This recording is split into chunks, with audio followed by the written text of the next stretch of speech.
नमस्कार दोस्तों, स्वागत है एक बार फिर आपका हमारे इस YouTube चैनल में। तो दोस्तों, आज हम बात करने वाले हैं अपने अगले टॉपिक के बारे में। हम पावर पॉइंट की प्लेलिस्ट आपके सामने ला रहे हैं।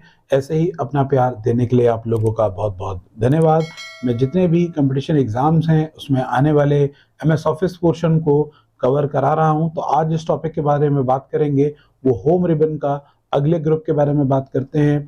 पीछे हमने बात करी थी होम रिबन के क्लिपबोर्ड ग्रुप के बारे में। ऊपर आई बटन पे मैं लिंक दे दूंगा, जिससे कि आपको पिछली सभी वीडियोस मिलती रहेंगी और ऐसे ही आप लोग हमारा साथ देते रहिए। तो चलते हैं दोस्तों, मैं ले चलता हूं आपको अपनी कंप्यूटर की स्क्रीन पर और हम देख लेते हैं आज का हमारा टॉपिक क्या है। जैसा कि आप लोग देख सकते हैं, हम आ चुके हैं हमारी कंप्यूटर की स्क्रीन पर।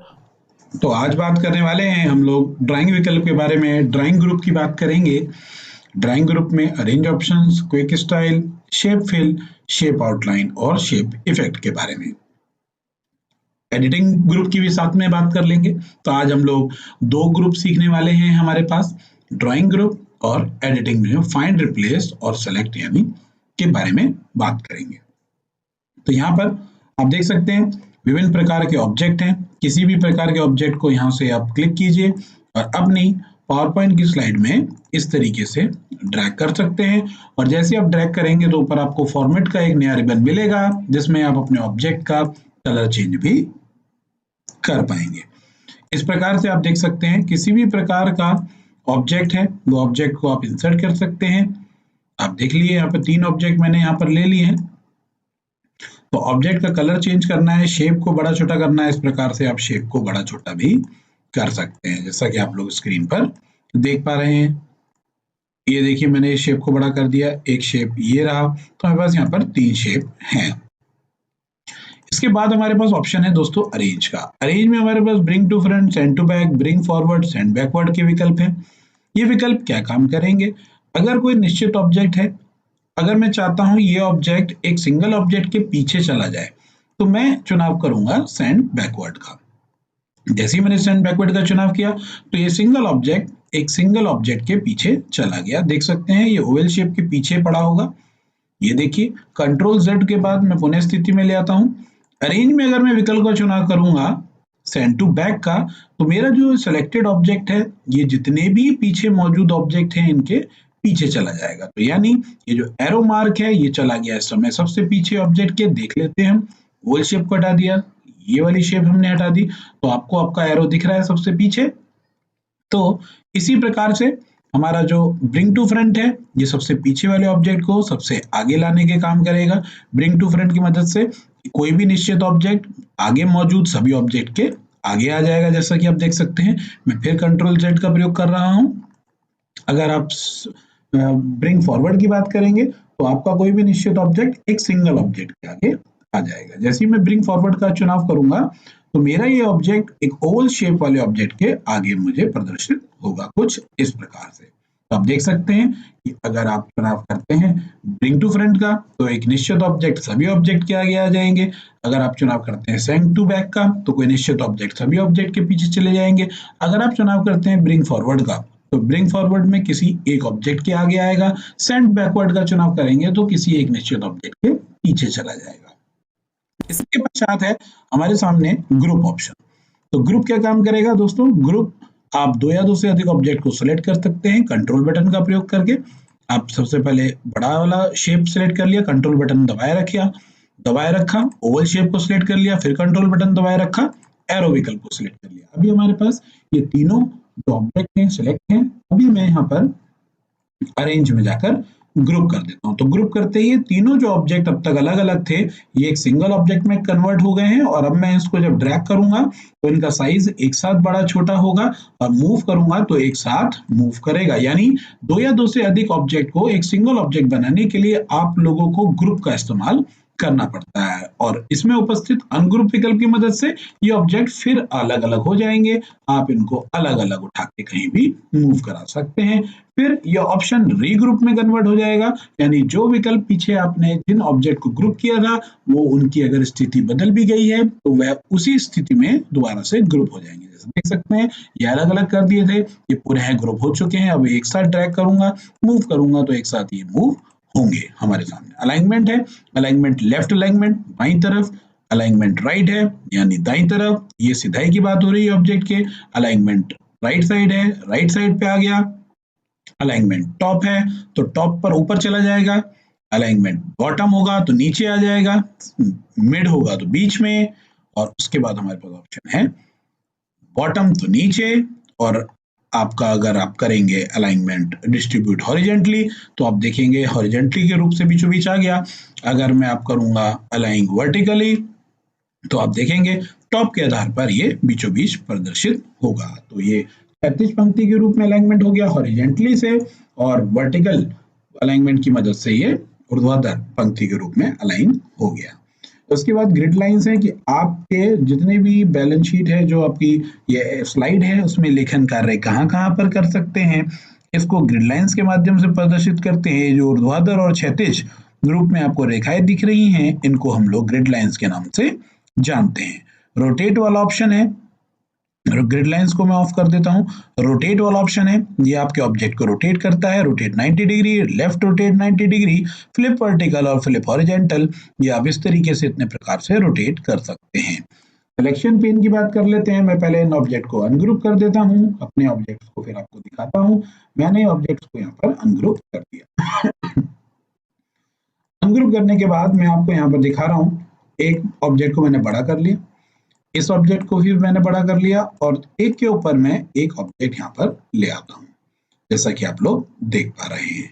इसके बाद मेरे पास एक ऑप्शन है सिलेक्शन पेन। जैसे मैं इस ऑब्जेक्ट को सेंड टू बैक की मदद से सबसे पीछे भेज देता हूं, और अभी आप देख सकते हैं जो मेरा एरो है वो सबसे पीछे है, जैसा कि आपको दिख रहा है। मैं फिर ऊपर ले आता हूं ऑब्जेक्ट, तो आप मान लीजिए अभी सिलेक्शन मेरा एरो के ऊपर से हट चुका है।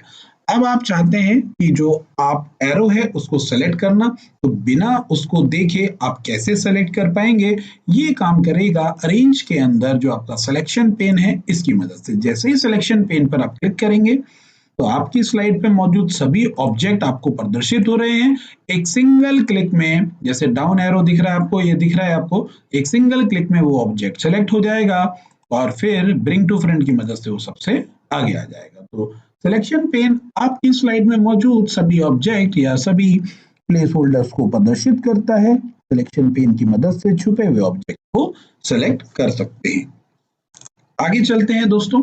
आगे है हमारे पास क्विक स्टाइल। क्विक स्टाइल क्या काम करेगा कि आपके ऑब्जेक्ट को अलग अलग प्रकार से स्टाइल देने का काम करेगा। जैसा कि आप देख सकते हैं हमारे पास विभिन्न प्रकार के स्टाइल हैं। जो भी स्टाइल आप देना चाहते हैं इन विकल्पों की मदद से स्टाइल दे सकते हैं। शेप फिल क्या काम करेगा, किसी निश्चित ऑब्जेक्ट का बैकग्राउंड कलर फिल करना। यहाँ पर आपको ग्रेडियंट है, 2 कलर पिक्चर लगा सकते हैं। आप चाहते हैं किसी शेप में कोई पिक्चर लगाना, तो आप यहाँ से पिक्चर पर क्लिक करके, और हमारे पास कोई भी पिक्चर्स पड़ी होगी तो हम उस पिक्चर्स को यहाँ से लगा पाएंगे। मैं देख लेता हूँ कोई इमेजेस अगर हमारे पास पड़ी हो तो आप यहाँ से इमेज को लगा पाएंगे। डाउनलोड्स में, डॉक्यूमेंट्स में हमारे पास, हमारे कंप्यूटर में भी किसी प्रकार की पिक्चर्स यहाँ पर नहीं दिख रही है, नहीं प्रदर्शित हो रही है, तो आप किसी भी प्रकार की यहाँ से फोटोग्राफ लगा सकते हैं। आगे देख लेते हैं शेप फिल के अंदर ग्रेडियंट यानी 2 कलर कॉम्बिनेशन में कन्वर्ट कर सकते हैं।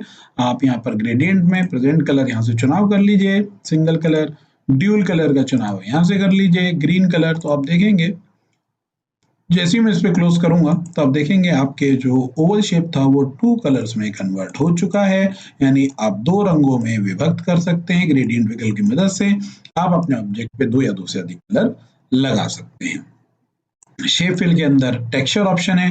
हमारे पास विभिन्न प्रकार के टेक्सचर हैं, जैसे कैनवास है, डेनिम है, वुवन मैट है, green marble, white marble, brown marble.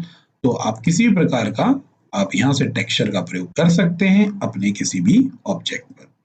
तो शेप फिल में किसी भी शेप पर कोई भी कलर फिल करना, पिक्चर लगाना, ग्रेडियंट लगाना, टेक्सचर लगाना, आप लोग इस प्रकार से कर सकते हो। ग्रेडियंट में आप देख सकते हैं 2 कलर कॉम्बिनेशन हमने सीखा। आपको यहाँ पर बहुत सारे इफेक्ट मिल जाएंगे, शेडो इफेक्ट है, वेरिएंट कलर है, फिल है, तो आपको बहुत सारे यहाँ पर चीजें यहाँ पर देखने को मिल जाएंगी।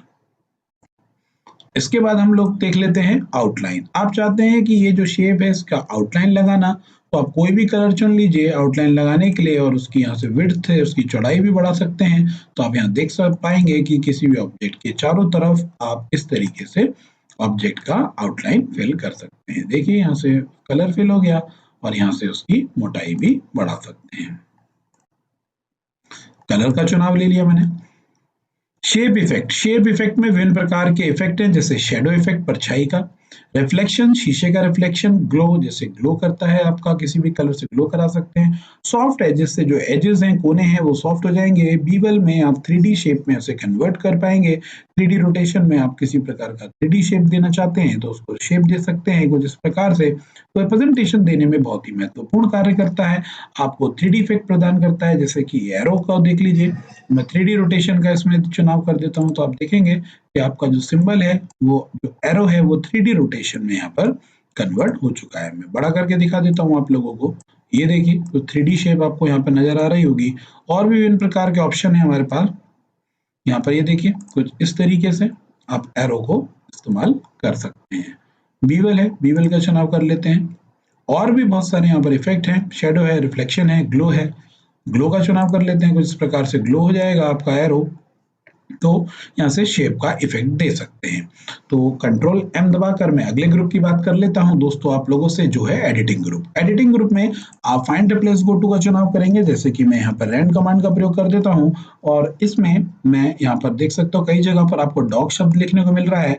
आप चाहते हैं सभी डॉग एक साथ सेलेक्ट हो जाए तो आप फाइंड का चुनाव कीजिए और जो भी आपको यहाँ पर फाइंड करना है यहाँ पर लिख दीजिए DOG डॉग और आप यहाँ पर फाइंड नेक्स्ट करेंगे तो आप देखेंगे यहाँ पर आपको डॉग फाइंड हो चुका है। आप देख सकते हैं इस तरीके से डॉग फाइंड हो चुका है। आपके डॉक्यूमेंट में जितने भी एक एक करके आप यहाँ पे डॉग को फाइंड कर सकते हैं। इसके बाद है रिप्लेस। रिप्लेस का मतलब होता है बदलना। कंट्रोल H शॉर्टकट कमांड है, फाइंड की शॉर्टकट कमांड होती है कंट्रोल F। रिप्लेस का मतलब है आप चाहते हैं डॉग को रिप्लेस करना, किससे?